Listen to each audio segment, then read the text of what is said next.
You're an idiot, but it's not your fault. You were born with a simple monkey brain that only sees thirsty thoughts. But what can you do about your meat vegetable? Well, here are 5 ways to upgrade your brain. Number 1.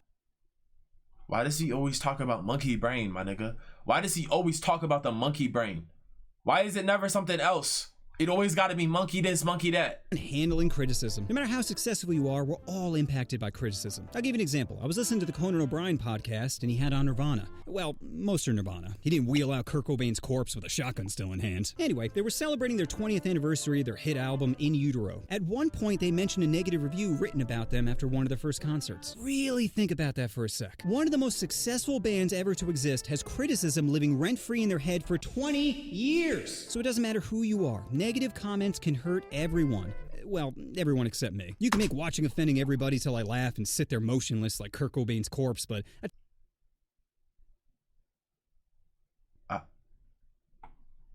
still be like, come on, man. That sugar video was pretty good. Number 2, body count is pointless. Smashing women is the ultimate currency to a young male. Nothing screams I'm the alpha like more notches on your belt, right? Wrong. Quantity doesn't mean quality. Which would you rather slay, 10 dragons or 1 princess? Yo, this nigga sums up some nigga. Oh. Yeah, take the dime piece every time. So stop caring about numbers. Just because you're willing to let any busted clown play with your skin flute doesn't make you more of a man. Besides, every guy just lies about their number anyway. Will Chamberlain... Yo, I do not lie about my number, chat. I have never lied about my number, and I take that to the grave. Never in my life will I lie about that number or this number right here. Never in my life. I refuse to do it. I refuse to do it. Okay, maybe in 5th grade I lied about it. I'm not gonna lie, that shit was small. What was I about to say? Yo, 5th grade came around. Yo, everybody was capping, talking about 8, 9, 10. In 5th grade, I was sitting there, I remember. Wait, it wasn't 5th, it was 6th. I remember sitting there like, I got a small dick. I remember thinking that. Help me erect a 6. Don't tell me what your erect penis stats are, my nigga. I didn't ask. Built like a Slim Jim. Yo, super, I didn't ask. Besides, I don't want to hear about that. Every guy just lies about their number anyway. Will Chamberlain claimed to have slept with 20,000 women during his career, which if you crunch the numbers comes out to 1.4 women every day, which is ridiculous. How often was a circus in town for you to find 0.4 of a woman? If anything... You should value consistency. That's why I love having a girlfriend I can smash on the regs. But that only counts as 1. Okay, have fun telling you blue balls that. You know, the biggest issue I have with... Oh, I know somebody like this. They only talk about their girl in some type of way like that, bro.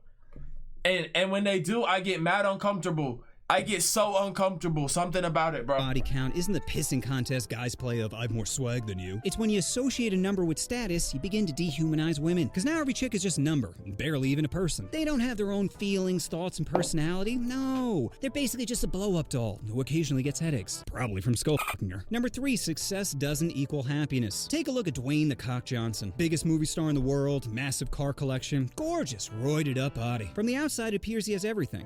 But we're just assuming. What if he's going through a messy divorce? Or what if his kids are using hard drugs? Or what if she's transitioning to Pebbles? The point is, you can't look at someone's success and assume where their head's at. Because all we see is the victories, not the struggles. Sure, being rich gives you more opportunity. Wait, hold up. I just noticed something. Did he diss me right here? You can make watching offending everybody till I laugh and sit there motionless like Kurt Cobain's corpse, but I'd still be like, come on, man. That sugar video was pretty good. Number 2. Is he dissing me right now? Because, okay. First off, offending everybody. I do not sit emotionless. I don't know if you were talking about me, but I am not that nigga. I hope you're not dissing me. I thought we were bros. Their heads at. Because all we see is the victories, not the struggles. Sure, being rich gives you more opportunity to be happy, but it doesn't magically create it. Sometimes happiness is a state of mind. Like a few years ago, my grandma passed away from HIV, but even in her final days, she always found a way to... Yo, no offense to your grandma, but this grandma is the ugliest shit I've ever seen in my life. She looks a couple years past her due date. Remain positive.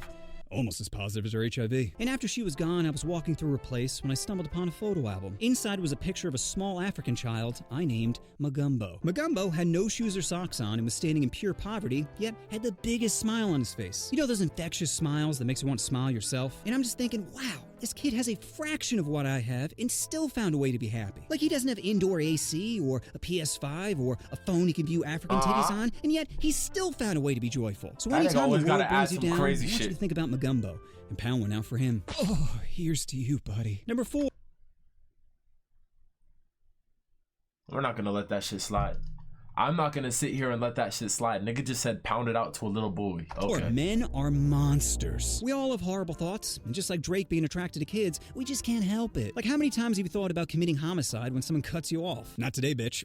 I can't even stand on a subway platform without saying, it'd be so easy. Now, I'm not saying all guys are terrible people, but we all have terrible thoughts. Like, recently I invited my friend's younger brother to go see Bill Burr at Madison Square Garden, thinking, oh, he's never been to a comedy show GG's, before. I'm scared. How nice would it be to take him to see one of the all-time greats? So on the way there, he tells me his parents are tracking his location. And I'm like, really, bro? I've known you and your family for over 10 years, and they still don't trust me? Then I was like, wait, you know what we should do? We should stop at a Hilton and throw your phone in a bush. He's like, why? I'm like, because imagine your parents see that I drove directly from your house to a hotel.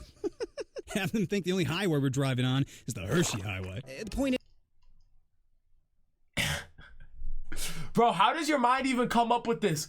Yo, content or not content, it doesn't matter, bro. Because you thinking this in content, bro, I can't even think about what I'm gonna just stream for today. And this nigga's saying some jokes like that. Honestly, I think that's a true experience. I think that's a true experience, bro. There's no way around it, bro. There's no way your mind just comes up to this while you're filming this video. Stizzy, where's my mod? Yo, what's good, Denji? How you doing? This is what I told everybody to ask me for their mod. As time flows, as time goes, when we in and out and we all wet and we driving like Kodak, I said, let me drive that boat. I'ma let one go. Maybe let two go. It's a mod for you and you and you. It's a mod for all the hoes, for all the bros. Came up and I stood 10 toes. Damn, nigga, I'm rich. Look at my bracelet. It's all gold. But that's cap. It's fool's gold. Because what's gold if you don't know what you've been through or what you've been told? Think about it. there's nothing wrong with having terrible thoughts. Just try not to act on them. Number 5, admit when you're wrong. One time my friend posted a picture of a disabled girl, and I decided to comment, I'm downs with this picture. Turns out the girl was his sister who recently passed away. I'm like, boy, now I feel like the idiot. So okay, why would you post that in the first place? Why would you post? Instead of doubling downs, I apologized. Because that is the wrong crowd for that joke. Like, if I mention Pop-Tarts on my channel, I get praised. I guess one man's trash is another man's treasure. However, I haven't always been this wise. When I was 17, my girlfriend broke up with me, and I got so angry. I'm talking taking level of anger here. And the craziest part was, my ex did nothing wrong. It was my own fragile ego that couldn't handle the rejection. Which is wild. I literally convinced myself that my own shortcomings were a result of another person. So sometimes we should reflect on our actions and say to ourselves, am I wrong here? But then again, sometimes wrong feels so right. So those are 5 ways to upgrade your brain. If I missed any... Yo, I was really about to say this was the most wholesome video I've seen out of this nigga. Then I realized what he said the whole video until right then. I hate this nigga because he always says some cute shit. He always says some cute shit and it makes you forget about all the bullshit he said before. All right, love y'all. Let's one. Deuces.